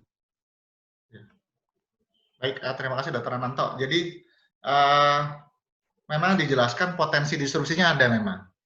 Jadi dan ini memang agak beda dengan e-commerce ya. Kalau e-commerce itu justru memberdayakan dia tidak disrupsi. Ya paling sebenarnya disrupsi juga sih sama mall, sama ITC itu pada rugi gara-gara ada e-commerce. Ya, jadi memang bicara disrupsi memang pasti ada. Dalam hal ini bisa jadi bisa tidak juga, tapi Pasienkes itu bisa dikorbankan. Cuma ada beberapa hal yang pasti tidak mungkin pelayanan kesehatan itu tanpa sama sekali hilang Pasienkes. Yang punya perangkat diagnostik jelas Pasienkes. Yang kemudian yang punya fasilitas perawatan yang advance dan sampai yang medium care dan seterusnya itu rawat inap hanya Pasienkes. Jadi kan mereka tidak bisa tentu saja. Yang satu-satunya yang bisa dilakukan yang paling dia berkompetisi adalah di bisnis proses yang rawat jalan ya. Rawat jalan yang itu juga penyakit-penyakit kronik, karena kalau di luar itu biasanya juga butuh lab dan seterusnya, itu ya tetap Pasienkes juga pada akhirnya, meskipun ya tentu disrupsinya bisa juga ke lab yang swasta ya, seperti ya apapun lah namanya gitu. Jadi kalau disrupsi sih memang ada, Dok. Jadi dari awal juga sebenarnya dengan adanya lab swasta gitu kan sebenarnya juga ada disrupsi juga ke Pasienkes. Jadi memang, tapi sekali lagi kita melihatnya dari sisi kepentingan pasien. Oleh karena itu memang ke depan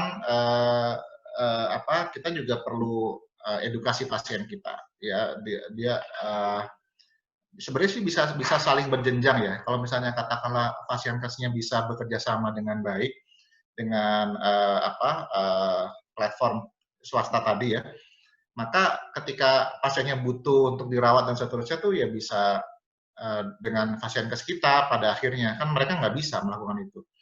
Jadi artinya saya sih lebih melihat pertama adalah pasien jelas diuntungkan dengan adanya banyak alternatif opsi dan seterusnya. Yang kedua sebenarnya malah jadi potensi hal yang dulu mungkin kita punya niat baik ya, nolong pasien tuh ya dengan ngasih HP dan seterusnya. Selama itu kan nggak dibayar ya, jadi kalau kita direpotin pasien bisa ada pasien yang agak obsesif juga ada tuh. Saya pernah ngeblok nomor pasien karena nanya mulu, sehari itu bisa 20 kali sampai ganggu saya kerja gitu, nelpon berkali-kali gitu, terus kesel juga saya. Tapi artinya gini, kalau di luar itu terus terang ya Dok, di saat ya kayak gitu-gitu tuh mereka, kenapa dokter-dokternya senang terima telepon, itu karena ketika nanti pas kontrol lagi tuh ditagih tuh dia nelpon 20 kali, 10 kali ya, nanti pas dia kontrol lagi tuh udah kena charge tuh dia. Nah, jadi memang supaya kita juga nggak jengah juga diteleponin pasien. Jadi artinya gini, kita punya niat baik sebenarnya nolong pasien kan, tapi kalau misalnya memang setidaknya ada ya balasan duniawinya lah. Saya tahu dokter sekalian juga balasan akhiratnya banyak lah ya, tapi seperti itu kan kita jadi nggak mutung sendiri gitu. Jadi saya sih lebih melihat ini sebagai potensi juga dari kita ya, dan termasuk juga Pasienkes untuk kemudian melihat ini malah justru bermitra gitu. Atau ya Pasienkes sendiri mengembang telemedis, jadi pasiennya juga nanti puas ya kan dengan pelayanan Pasienkesnya. Misalnya karena dia misalnya kan contoh sekarang bayangkan misalnya dia kontrol pagi di kita, terus kemudian minum obatnya, terus hipotensi misalnya pingsan gitu. Selama ini kan mereka ya kayak gitu-gitu ke IGD, repot ya. Itu bisa nanti dia perlu nanya dulu, nih kenapa ya Dok ya gini. Itu kan kalau dengan ada telemedis, sebenarnya juga sangat membantu buat pasiennya gitu. Mungkin itu, Dok. Baik, terima kasih dokter. Sudah cukup ya dok? Ya. Dok, ini ada pertanyaan dari kolom chat dari Dokter Pradana. Bagaimana pengelolaan rekam medis yang akan digunakan dalam telemedicine? Silakan dok. Kalau rekam medisnya, kalau ini di Prakarsa Fasiankes sebenarnya nggak lebih simpel sih dok. Kita bisa pakai rekam medis yang ada gitu. Apalagi kalau Fasiankesnya sudah punya fasilitas EMR ya, Electronic Medical Record, yang itu tinggal dipanggil nomor rekam mediknya, terus kemudian udah keluar datanya, kita tinggal ngisi SOP di situ, ya itu lebih enak sih. Ya jadi kita nanti pas itu nggak usah nunggu petugas rekam medisnya bawain dulu dan seterusnya, jadi kita bisa waiting time-nya lebih cepat. Tapi kalau memang ini adalah di apa sih istilahnya, di yang tadi platform komersil yang dia tidak berbasis Fasiankes, maka pasti disimpannya di server ya. Tadi itu hal-hal yang makanya dari kami di MKK tuh meminta gitu. Kita sangat berkomunikasi intensif sebenarnya dengan platform-platform ini. Tujuannya apa? Bukan buat apa-apa, untuk mereka, untuk pasien sebenarnya, masyarakat kita sendiri. Jadi supaya rekam medik itu kita pastikan tidak boleh ada yang breaching atau bocor gitu di tengah-tengah jalan. Seterusnya kita pastikan. Terus kemudian nggak boleh seenaknya misalnya komisarisnya yang bukan medis itu, tolong dong saya tuh ada kenalan saya tuh apa sih tuh dia ditelepon, kan suka gitu ya, kita kan suka kayak gitu juga kan, kadang-kadang di RSUD juga suka gitu, misalnya ada titipan pejabat gitu. Nah sebenarnya nggak boleh semudah itu, apalagi kalau ya misalnya kita titipan pejabat gitu kan kita nggak sampai kemudian buka rekam medik ya, tapi kalau dengan komersil ini karena rekam mediknya direkam bisa aja disalahgunakan gitu. Nah kita tidak jadi gitu. Oleh karena itu kita sangat intensif berkomunikasi dengan para penyedia platform ini untuk memastikan seluruhnya berjalan dengan baik sih itu dok. Jadi. Baik dokter, menyinggung yang soal rekam medik dok, kalau misalkan telemedicine-nya ini Fasiankesnya belum memiliki basis elektronik, apakah bisa dengan yang konvensional dok? Bisa tentu saja. Jadi kalau yang kayak gini strateginya pertama kalau mungkin bisa dibuat shift on call juga. Jadi pendekatan SMF ya. Misalnya contoh katakanlah ada SMF yang ditugaskan setiap harinya, misalnya Senin malam siapa dari SMF neuro, dari SMF penyakit dalam siapa dan seterusnya. Itu yang seperti jaga on call biasa ya, jaga on call biasa. Nah, cuma kalau jaga on call kan kita sebenarnya terjadi tuh ya, kayak gitu misalnya di IGD ada pasien yang beratnya di penyakit dalam, terus kemudian dokter IGD-nya nelponnya spesialis penyakit dalam, ya kan. Terus kemudian kan nanti ditulis tuh di rekam mediknya instruksi dari dokter A, SPPD begini. Nah itu juga hal yang kita bisa lakukan. Jadi nanti ada semacam dokter in charge-nya yang secara fisik hadir di rumah sakit. Bisa saja seorang GP bisa, dokter umum boleh. Nah, kemudian dokter umumnya boleh, terus kemudian nanti dianya yang menghubungkan ke DPJP atau siapa yang paling cocok sama kasusnya, dan kemudian dituliskan seperti itu, boleh, jadi nggak ada masalah. Kita udah biasa mengerjakan kok itu di layanan on call kan, layanan jaga on call, jadi tinggal diadaptasi saja serupa dengan telemedicine. Baik, berarti tadi kan videonya itu juga direkam ya dok? Kalau dalam telemedicine ini video direkam, berarti rekam mediknya bisa berupa videonya beserta rekam medis tertulisnya ya dok? Sebenarnya kalau yang di Prakarsa Fasiankes nih bisa rekam bisa tidak, tapi untuk mengantisipasi, jadi gini sih sebenarnya gini, ini kan karena telemedis tuh kita pasiennya juga bisa jadi sangat ahli IT ya, jadi bisa saja dia merekam. Nah kalau dan kemudian kan ya ini sorry ya, maksudnya gini loh, saya hanya memastikan ini semua aman. Maksudnya gini, contoh nih, misalnya dia rekam, tapi kemudian ketika dia pengen komplain ngerjain rumah sakit kita misalnya, dia potong-potong tuh. Nanti hal-hal yang misalnya dibilang, oh saya nggak pernah diedukasi, nyeri kepalanya, yang bahaya itu seperti apa sama dokternya, misalnya contoh begitu ya dok ya. Tapi sebenarnya ada, terus kemudian dipotong. Nah kalau kita nggak punya data pembanding, itu repot di kita. Jadi memang problemnya telemedis itu adalah potensi penyadapan dan breaching itu juga bisa dari pasiennya bisa. Nah, oleh karena itu iya bukan maksudnya kita jadi suzon atau gimana. Nah, sekarang tinggal fokus aja supaya aman, maka rekam aja sehingga suatu saat nanti ada masalah bisa dibuka rekamannya gitu loh. Itu saran saya sih. Baik, berarti amannya kita dua-duanya kita amankan ya dok ya, dari sisi tertulisnya sama yang visualnya ya dok. Untuk dari bagian legal bagaimana Mas Agam, ada yang ingin ditambahkan?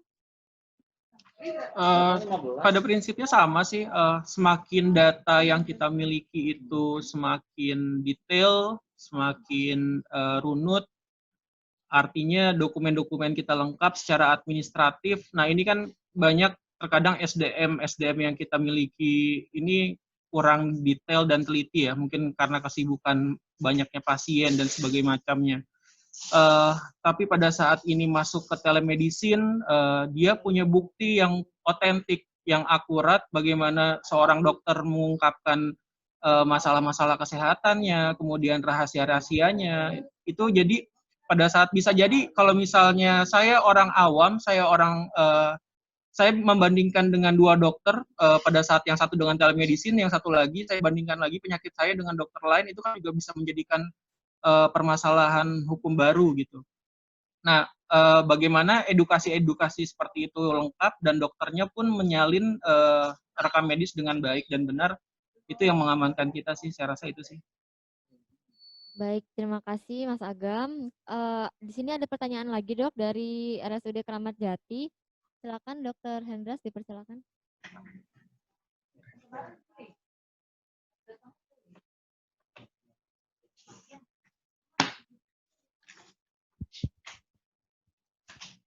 Terima kasih atas waktunya. Selamat siang Dr. Bukovisa dan selamat siang Mas Agam. Saya Dr. Hendras Tuti dari Rumah Sakit Kramat Jati. Satu pertanyaan dari saya tentang perlindungan hukum ya, di mana perlindungan hukum ini akan mengurangi kekhawatiran maupun kegelisahan bagi tenaga medis yang melaksanakan praktik telemedicine. Mau melaksanakan sebaik aturan apapun, pasti risiko tentang keselamatan pasien itu pasti ada meskipun kecil ya, berupa komunikasi itu bisa terjadi sehingga akan mengakibatkan yang dikatakan sengketa medik ya, apabila kepentingan pasien itu merasa dirugikan.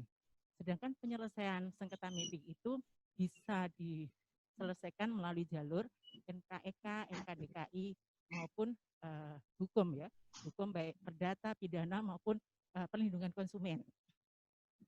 Kemudian saya lihat tadi ada keterbatasan masalah rekam medik ya, dan lain-lain. Sedangkan apabila terjadi sesuatu sehingga mungkin melalui persidangan MKDKI atau MKEK ya, itu ada alat bukti yang harus kita ajukan.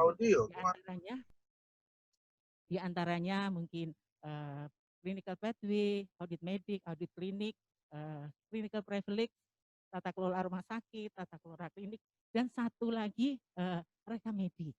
Sedangkan tadi sudah dipaparkan oleh Mas Agam bahwa rekam medik itu tidak bisa dipakai sebagai alat bukti. Jadi bagaimana tentang perlindungan para tenaga medis apabila terjadi sesuatu di mana terjadi sengketa medik dan dengan alat-alat bukti yang terbatas. Terima kasih. Mungkin Dr. Bukovisa ataupun Mas Agam bisa menjawab pertanyaan saya. Terima kasih atas pertanyaannya. Sebenarnya yang lebih cocok menjawab ini dari rekan dokter ya, Dr. Bukovisa ini.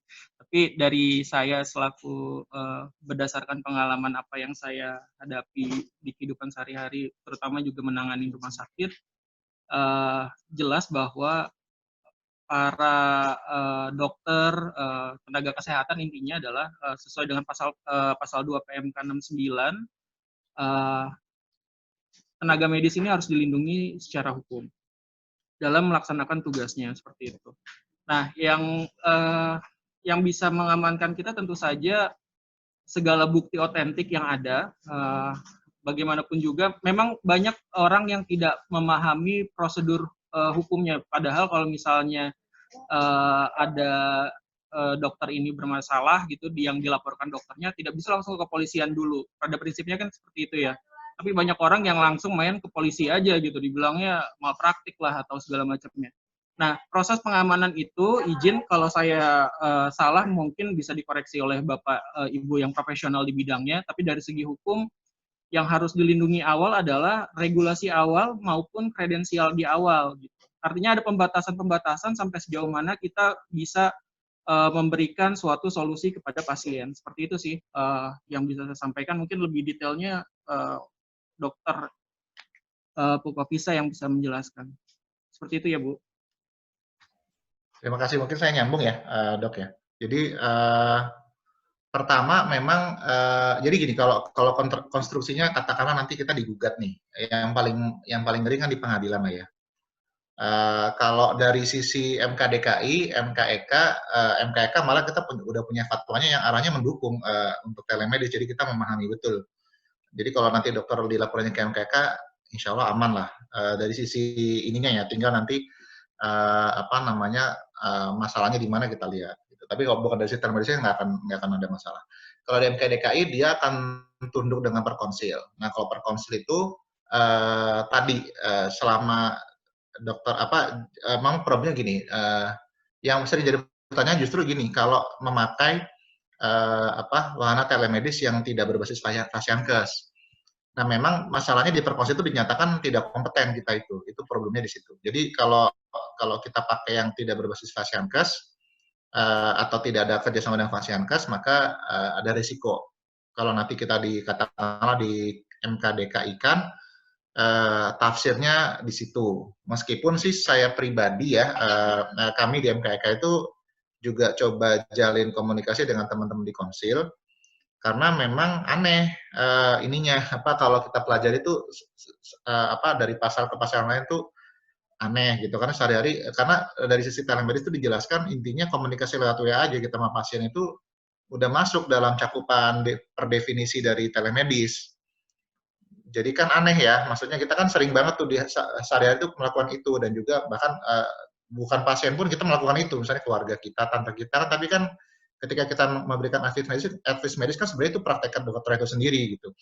Tapi oke lah, katakanlah memang proposal masih seperti itu bentuknya, bunyinya di 74/2020, maka ya memang dengan inisiasi yang dilakukan oleh RSUD untuk melakukan telemedis itu bagus sekali. Jadi dokter pakai itu aja. Jadi misalnya kalau ada apa-apa lewat ini aja yang di prakarsa telemedis itu aman insya Allah. Nah kalau dari sisi hukum misalnya kita masuknya ke pengadilan, maka alat bukti itu beberapa hal tuh ya tadi udah dijelaskan juga sama bagian legalnya sih. Jadi pertama adalah surat keterangan. Nah, makanya jadi misalnya contoh dipermasalahkan, dokter kompeten nggak telemedis nih, gitu ya. Ada beberapa yang bisa dipakai. Pertama adalah tadi perkonsil yang tadi. Yang kedua adalah dari rumah sakitnya, keterangan dari rumah sakitnya. Makanya saran saya adalah direktur rumah sakit harus membuat clinical appointment, jadi penugasan. Siapa-siapa nanti mungkin didaftarin dulu siapa di antara seluruh dokter yang mau ikut pelayanan telemedis, nama-namanya dibuat surat tugasnya oleh direktur. Satu ya. Yang kedua adalah komite medisnya dalam hal credentialing. Jadi secara otomatis saja mungkin nggak perlu dipanggil lagi segala macam, otomatis administratif aja di granted bahwasanya seluruhnya telemedis bisa dikerjakan oleh dokter itu dianggap kompeten. Insya Allah sih dari hal itu aman lah. Jadi tinggal nanti menyentuh substansinya aja. Ya kalau memang dokter nyala-nyala pasien misalnya, ya itu susah juga ya. Maksudnya dokter misalnya lagi video call di celah-celah pasiennya dengan kata-kata yang tidak pantas ya bisa kena juga sih. Maksudnya mau suratnya setebal apapun kita dapat bukti kita kompeten, yang ngomong begitu ya salah juga gitu.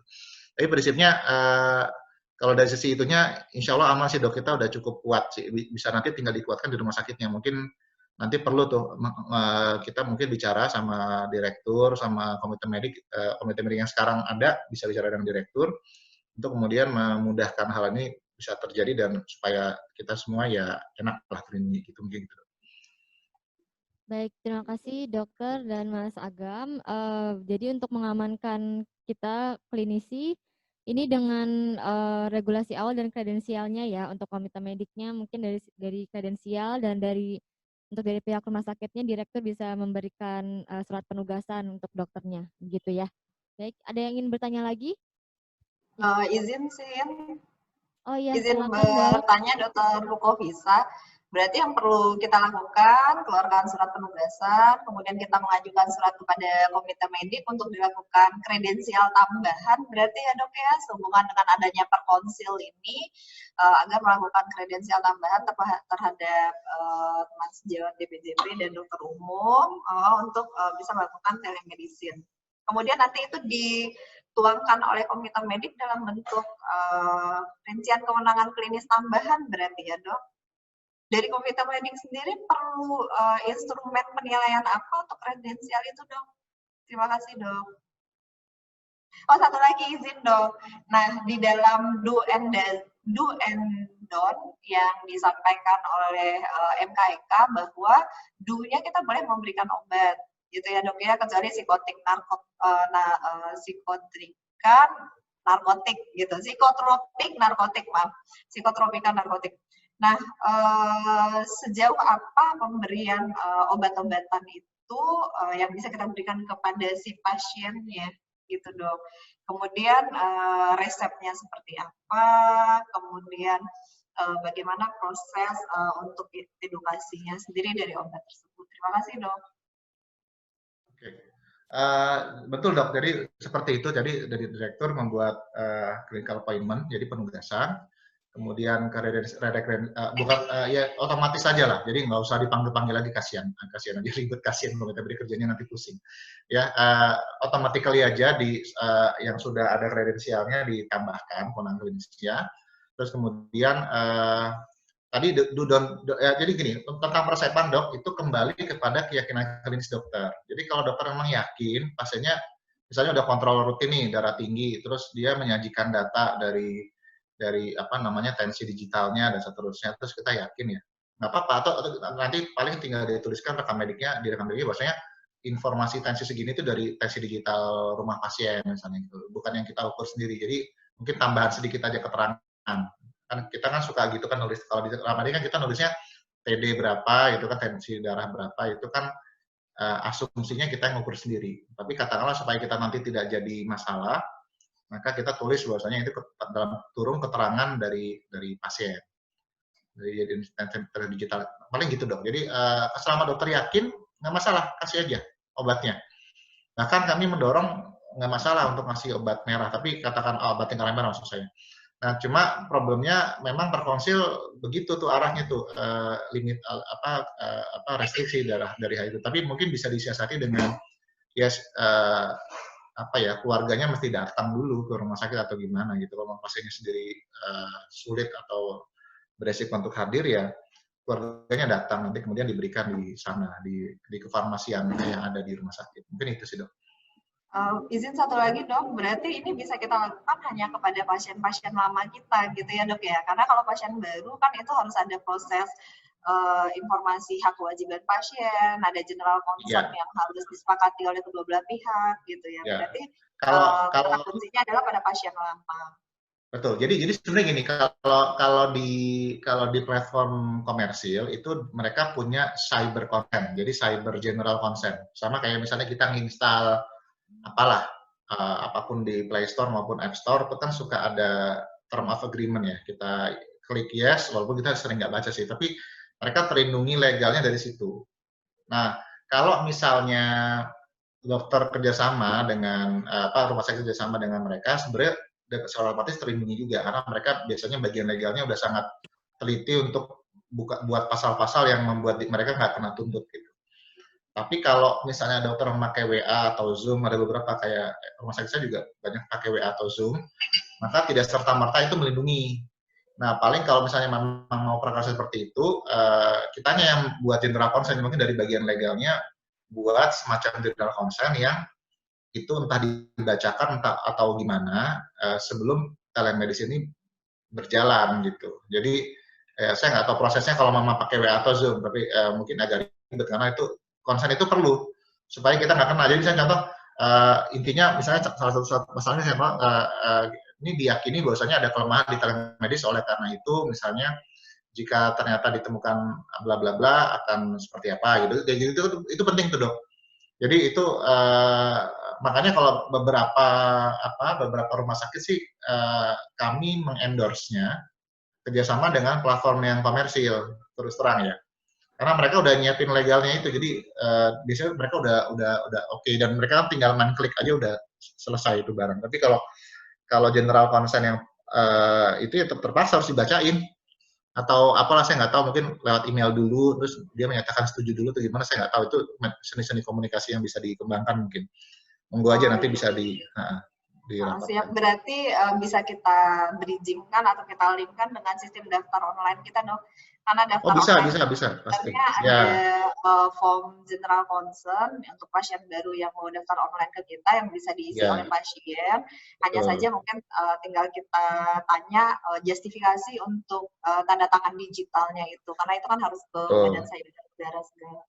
Ya, betul. Baik, dan termasuk ini juga dok, mungkin kalau saran saya juga karena ini bisa saja menjadi pilihan untuk kontrol lanjutan. Jadi general consent yang sudah ada dimiliki rumah sakit sekarang itu ditambahkan bahwasanya ketika nanti mau kontrolnya lewat telemedis tuh juga dijelaskan di situ gitu. Jadi bisa dimasukin di situ. Mungkin itu salah satu hal yang bisa diinovasikan. Terima kasih Dr. Pupofisa. Baik, terima kasih dok. Dari rumah sakit kami ada yang masih ingin bertanya. Dipersilakan Dr. Sri. Terima kasih. Saya ingin melanjutkan pertanyaan Ibu Email mengenai sejauh mana dokter itu boleh memberikan obat dari telemedicine ini, mengingat tadi disebutkan bahwa itu asal dokternya yakin. Sekarang kalau misalnya ingin memberikan obat anti hipertensi, kemudian diperlihatkan oleh pasien tensinya dia itu dengan tensi digitalnya, apakah itu boleh dipakai data seperti itu, mengingat ini tensinya kita nggak tahu apakah benar apa enggak, cara memakainya dan lain-lain ya. Jadi sejauh mana itu menjadi pertanyaan. Kalau memang itu dibenarkan dan etis, kita bisa terapi dari jarak jauh. Kemudian saya mau memberi antibiotik misalnya demam saja kan, kita nggak bisa paling nggak bisa menentukan tanda-tanda peradangan yang lain. Boleh nggak itu misalnya memberikan antibiotik? Apakah itu nanti misalnya ternyata ada masalah dengan obat-obatannya, misalnya kasus hukum, apakah itu kita di posisi yang benar gitu sebagai dokter atau rumah sakitnya nanti memberi regulasi, misalnya obat ini saja yang boleh dipakai gitu. Mohon sarannya dok. Terima kasih. Ya, pada umumnya saya tetap jadi tetap adalah keyakinan klinis dokter ya. Tapi saya beberapa hal mungkin kalau kita mau bahas detail ya tentang hipertensi tadi misalnya. Maka kalau memang nanti salah, ya itu pertama mungkin ada hal yang perlu kita pastikan aja, dan itu karena nanti akan direkam ya. Kita tanya misalnya, itu alat tensinya udah dikalibrasi belum misalnya gitu, atau setiap berapa tahun, biasanya kan suka alat tensi itu dari baru ke yang rusak tuh berapa. Nanti kalau misalnya ternyata memang tidak betul alatnya, dokter nggak bisa disalahkan karena memang alatnya yang salah. Jadi katakanlah kalau misalnya amit-amit ya masuk pengadilan gitu, malah justru nanti yang bisa kena gugat imaterial tuh yang produksi alatnya gitu. Jadi selama dia misalnya memang sudah harus kan kalau kita beli alat kan suka ada itunya tuh, manualnya tuh harusnya dikalibrasi berapa lama tuh, mereka biasanya suka menuliskan di situ. Jadi selama itu masuk dalam batas kayak gitu dan salah, maka yang salah alat. Jadi dokter nggak bisa disalahkan, nggak usah khawatir ya. Ya meskipun tentu mungkin kita kan lihat pasiennya nggak cuma lihat datanya doang, kita kan lihat juga klinisnya, kita lihat KU-nya, dan satu misalnya KU-nya udah kayak orang stroke atau udah serangan jantung megap-megap, terus tensinya bagus nih 110/70, kita mungkin ini dulu lah instingnya kita nanya dulu nih bener nggak tensinya gitu kan, coba segera deh ke rumah sakit, kayaknya nggak bisa nih kayak gini, harus ke IGD misalnya gitu. Itu kan hal-hal yang kita bisa juga secara insting kita, bukan insting sih, apa istilahnya, ya kita udah punya pemahaman seperti itulah dok. Nah, masalah antibiotik dan segala macam memang ini saat ini sih belum jadi isu ya, tapi saya kalau di luar negeri itu memang isu sensitif. karena kita pengendalian resistensi antibiotik itu penting. Nah, ada beberapa hal sih dok, malah justru sebenarnya ini bisa menjadi inovasi juga dari rumah sakit yang ada. Ya, misalnya contoh bisa drive-thru, layanan drive-thru untuk lab. Ya, jadi misalnya diminta untuk drive-thru-nya di lab, terus kemudian dari lab itu yang kemudian kita jadi dasar untuk pemberian obat, misalnya transfer antibiotik dan seterusnya. Bisa kayak gitu kan, jadi kan itu bagus tuh, dia meminimalisir kontak, ya, rumah sakit mengembangkan layanan drive-thru. Jadi bukan hanya drive-thru swab aja, kan sekarang yang jadi bisnis itu drive-thru swab. Bisa aja drive-thru lab, boleh, nggak ada masalah. Ya, jadi nanti dari situ pas keluar labnya nanti kemudian lewat telemedis lagi ditentukan, oh jadi nggak ngasih antibiotiknya, oh jadi deh gitu, atau oh nggak jadi kayaknya ibu leukemia bagus kok gitu ya. Baik, terima kasih dok. Sudah cukup dokter? Dok, cukup ya. Dok, ada lagi dok dari dokter Gus ingin bertanya. Silakan dokter. Dok, saya ingin tanya dok, tadi tentang dasar hukum dok ya, dasar hukum tadi memang tadi ditampilkan Permenkes 20 tahun 2019 gitu ya, itu kan ya. Telemedicine di situ kan telemedicine antar fasilitas kesehatan. Antar pasienkes betul, antar pasienkes. Ya. Ya antar ya. Sementara antar fasilitas kesehatan dengan pasien kan tidak ada itu, cuma ada perkonsil kan, itu latar belakangnya di latar belakang kan era COVID gitu ya. Latar belakangnya. Sementara yang dari Kemenkes cuma ada surat edaran ya, yang mungkin itu dikatakan debatable, itu punya kekuatan hukum apa tidak.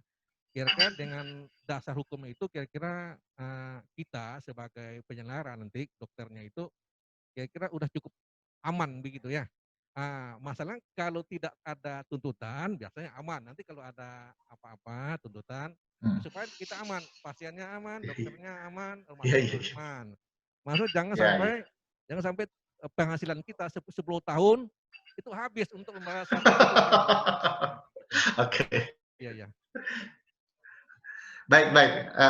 Mas Gus, mungkin gini, aku jawabnya gini. Pertama, yang kita tidak bisa bergerak kalau peraturan di atas itu jelas-jelas melarang, itu nggak bisa gerak.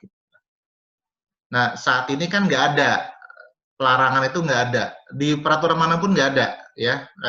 Jadi nggak masalah sebenarnya. Jadi, nah sekarang tinggal berarti gini, maksudnya gini, kalau peraturan di atas tidak melarang, yang menjadi penentu adalah peraturan yang lebih bawahnya, termasuk dalam hal rumah sakit, direktur dan seterusnya. Kan direktur memang sudah diminta dari Permenkes itu kan sebagai penanggung jawab patient safety dan seterusnya kan. Ya itu yang dilakukan. Jadi peraturan direkturnya yang dibuat, atau kalau mau dokter lebih kuat lagi, ya mumpung karena ini rumah sakit dokter tuh enak tuh sebenarnya, karena rumah sakitnya diampu pemerintah kan, daerah, minta perda. Jadi kekosongan hukum ini bisa diisi dari situ kalau mau. Jadi mungkin bicara sama Pak Anies atau Gubernur Wagub atau DPRD ya, untuk buat itu, karena setahu saya kesehatan tuh sebenarnya diotomi daerah kan. Jadi boleh sebenarnya, nggak masalah sama sekali kalau ada peraturan pergub atau perda atau apapun yang dibuat di itu, atau apa, saya nggak tahu kalau peraturan di kayaknya gitu. Jadi mungkin bisa solusinya itu, atau setidaknya ya kalau memang itu belum bisa diupayakan ya peraturan dari direktur tadi. Jadi bahwasanya ketika direktur menjelaskan ada clinical appointment dan juga dari sisi komite mediknya sudah memberikan clinical privilege, mestinya nggak ada masalah. Ya, nggak ada masalah. Ya, terima kasih dok. Mungkin kalaupun ada usulan saya, mungkin yang tadi saya sampaikan sampai ke level gubernur itu usulan saya mungkin karena kita dalam situasi yang banyak segini, ada yang online, banyak tuntutan-tuntutan, ya mungkin dari komite medik mungkin kita perlu konsultasi sama dokter bisa yang lebih ahli komite medik. Mungkin saya pribadi mungkin mungkin bisa cocok jadi untuk komite medik jadi narasumber atau konsultan begitu untuk komite medik, mungkin itu cocok bagus. Satu lagi karena banyak tuntutan juga di era sekarang ini, memang usulan saya itu rumah sakit memang harus punya legal gitu ya, rumah sakit RSUD Kramat Jati ini punya legal itu sesuatu yang bagus saya kira ya. Kita nggak pernah tahu tuntutan di apa, pasti selalu ada. Nah itu. Terima kasih. Terima kasih Mas Agus, siap. Baik. Baik, terima kasih Dok. Ini ada pertanyaan lagi Dok, pertanyaan terakhir. Untuk pemberian obat ke, ini ada dari Dr. Debbie, silakan Dok. Iya, Dok. Dok, saya mau... Silakan Dok. Dok, ini masalah obat terutama ya Dok ya, yang kita agak takut kan lebih ke obatnya. Yang mau saya tanyakan, ini kan di surat edaran yang tanggal 29 April 2020 itu ya Dok ya, yang tentang telemedicine dari Kementerian Kesehatan yang penyelenggaraan pelayanan kesehatan melalui pemanfaatan teknologi informasi dan komunikasi dalam rangka pencegahan coronavirus. Kan itu diizinkan tuh di poin nomor pemberian resep ya Dok ya, pemberian resep. Tapi di sini hanya ditulis penulisan resep obat dan atau alat kesehatan diberikan kepada pasien sesuai dengan diagnosa. Nah, pertanyaan saya, jadi betul. Tadi kan dokter menjelaskan boleh memberikan obat bahkan lingkaran merah dengan pengawasan komite medik ya Dok. Nah, maksud saya, padahal di surat edarannya kan belum ada penjelasan detail ya Dok tentang pemberian obat mana yang boleh dan mana yang tidak. Nah, apakah kita langsung, menurut dokter mungkin dari MKEK ada saran, apakah kita langsung batasi aja Dok, pemberian obat seperti apa sih yang supaya kita aman secara hukum? Maksudnya udah aja yang misalnya bebas atau bebas terbatas atau yang lingkaran hijau aja atau gimana Dok? Karena kalau yang lingkaran merah dengan pengawasan komite medik, karena di surat edarannya itu nggak ada, saya kok agak gimana ya Dok? Berarti pengawasannya ada di komite medik dan ketika itu diberikan pada pasien baru, apakah itu tidak sangat beresiko Dok gitu? Jadi apakah kita maksud saya dari segi MKEK apakah sebaiknya kita membatasi saja obat bebas dan obat bebas terbatas atau malah obat bebas aja gitu Dok? Ya Dok, makasih Dok. Ya. Baik, jadi hal itu adanya di Perkonsil ya. Kalau di surat edaran Menteri itu yang seperti saya bilang tuh sangat fleksibel, jadi normatif banget sebenarnya kalau baca surat edaran Menkes itu. Tapi karena normatif dan fleksibelnya justru membuat telemedicine memang bisa dikerjakan dengan sangat fleksibel ya, dengan sangat fleksibel. Nah cuma kalau sebentar, yang problem itu adalah di pasal 8 ya, dari Perkonsil itu. Ya, jadi untuk narkotika psikotropika itu dikecualikan. Nah, cuma memang saya nggak, kita mungkin bisa diskusi ini, karena saya sering diskusi sama teman-teman hukum juga ya, dan saya juga lagi ngambil SH juga sih sebenarnya. Jadi ini menarik membahas ini, bahwasannya kalau Perkonsil mengecualikan untuk diresepkan, apakah artinya sama sekali tidak boleh gitu? Karena Perkonsil itu kan sebenarnya dia lebih ke menjamin kompetensi ya, kompetensi dari setiap dokter gitu. Dia kan teregistrasi semuanya di konsil dan kemudian menjamin sesuai dengan itu. Sementara sebenarnya untuk strategi layanan kedokteran itu ya Permenkes sih seharusnya gitu ya. Jadi atau BPOM misalnya, lebih tepat begitu. BPOM juga tidak ada larangan jelas. Ada peraturan BPOM terkait ini, terkait itu ada dan tidak ada larangan jelas juga. Nah jadi ya cuma gini, kalau misalnya mau dibatasi dulu boleh. Tapi kalau saya pribadi ya terus terang, saya tahu bahwasanya yang memakai obat lingkaran merah ini kebanyakan adalah cancer pain. Pasien kanker itu patofisiologinya justru dia sangat rentan terhadap infeksi, menjadi komorbid serius untuk COVID-19 justru. Makanya disitulah yang kami MKEK itu mengadvokasi itu kepada Perkonsil untuk ya jangan dibatasi mestinya. Nah tetapi paham bahwasanya ini adalah satu amanah pengawasan, maka pengawasannya ada di komite medik harusnya dan direktur gitu. Jadi misalnya katakanlah usulan kami itu adalah audit medis berkala. Nah ini hal-hal yang agenda seperti ini yang jarang dikerjakan di rumah sakit, terus terang. Audit medis tuh jarang, kecuali kalau misalnya kayak death case gitu ya, kasus kematian gitu-gitu kan semestinya ada semacam apa sih istilahnya,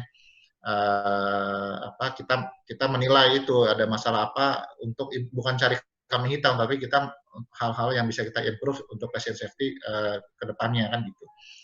Jadi sebaiknya ya memang itu yang kita advokasi. Tapi memang karena ada perkonsiliasi seperti ini, mungkin kalau mau dibatasi dulu nggak masalah. Atau hal yang misalnya sementara ketika memang mau dilakukan peresepan obat lingkaran merah, maka ya pasiennya sendiri atau keluarganya minimal datang. Jadi harus datang fisik gitu. Jadi telemedisnya tuh dari sisi assessment aja. Oh, cancer pain-nya fase-nya segini ya, Bu. Masih 9 ya pakai tramadol misalnya ya. Oh, berarti mesti pakai MST nih misalnya, atau pakai fentanyl patch misalnya. Tapi maaf ya Bu ya, nih ada batasan regulasi misalnya.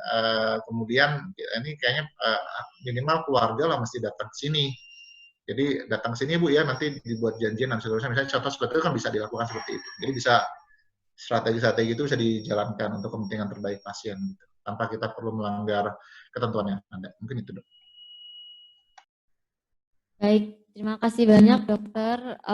Jadi kalau misalkan memang diperlukan obat-obatan yang narkotik dan psikotropik tadi ya dok, paling bisa disarankan untuk mengambil di rumah sakit atau fasienkesnya gitu ya dok. Ya, baik. Sepertinya sudah cukup ya, waktunya juga sudah melebihi batas kita, jam 2.15. Terima kasih kepada kedua narasumber kita atas paparannya yang sangat bermanfaat, pada Dr. Pukofisa dan Mas Agam. Kemudian terima kasih juga kepada teman-teman yang sudah hadir dari rekan-rekan RSUD yang lainnya, kemudian teman-teman dokter spesialis dan komite medik RSUD Kramat Jati, Ibu Direktur RSUD Kramat Jati, terima kasih atas kehadirannya.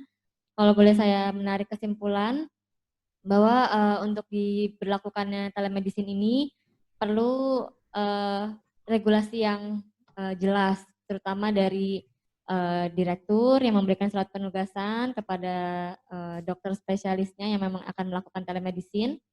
Kemudian komite medik juga harus sangat berperan aktif di beberapa poin, yaitu yang pertama harus memastikan dokter-dokternya ini memiliki STR yang aktif, kemudian melakukan kredensial dan pengaturan kewenangan klinis, kemudian harus adanya program kendali mutu dan adanya audit berkala. Audit berkala ini meliputi kasus-kasus yang sering dikomplain oleh pasien, kemudian adanya pembatasan dari obat kategori lingkaran merah dan adanya advokasi etik dan medik, begitu ya. Kemudian juga dihimbau untuk teman-teman dokter yang akan melakukan telemedicine harus ada dari keyakinan klinisnya ya dok ya, dalam menterapi pasien yang akan kita temui nanti melalui telemedicine. Kiranya itu yang bisa saya sampaikan dari pertemuan ini. Untuk rekan-rekan yang ingin mendapatkan materi dari Dr. Pukofisa dan Mas Agam bisa di-download di Bitly yang sudah kita sediakan di kolom chat. Sekali lagi terima kasih kepada narasumber kita. Wassalamualaikum warahmatullahi wabarakatuh. Terima kasih kepada Bapak Ibu semua, mohon berkenan untuk membuka videonya agar kita bisa mengambil dokumentasi pelaksanaan kegiatan siang hari ini. Ayo mohon perkenannya untuk bisa membuka videonya ya Bapak Ibu semua. Terima kasih. Mari membuka videonya biar kita untuk dokumentasi teman-teman biar semua. Kelihatan cantiknya Bapak Ibu semua, cantik dan gantengnya. Terima kasih Mbak Hilda, Mbak Debbie, kemudian Mbak Herni, terima kasih Dr. Asep. Kemudian dari Tanjung Priok, Mbak Balkis, terima kasih kehadirannya, Mbak Diah Eko, Debbie, Mohon berkenan membuka video boleh ya, Bapak Ibu peserta pertemuan siang ini. Dari RSUD Sawah Besar, terima kasih Pak Indra. Show video. Ini kan Bu Perlin dari Kebayoran Baru, mohon berkenan. Dari Tanah Abang, dari RSUD Tebet. Izin kita tag dulu ya gambarnya. Saya orang sini nih. Dokter siapa? RSUD Kebayoran Baru nggak kelihatan. Dari RSUD Tanah Abang. Yuk, kita halaman pertama dahulu ya. 1, 2, 3. Izin, satu lagi. Halaman kedua. Gimana kita bisa tahu halaman kedua? 2, 3. Terima kasih banyak atas kehadirannya Bapak Ibu. Mohon maaf apabila ada yang kurang berkenan atau tidak pada tempatnya. Selamat bertemu kembali pada Zoom meeting yang berikutnya. Assalamualaikum warahmatullahi wabarakatuh. Selamat sore. Waalaikumsalam. Terima kasih. Terima kasih. Terima kasih semuanya. Terima kasih Wiroharjo. Terima kasih Ketua Komite Medik. Assalamualaikum.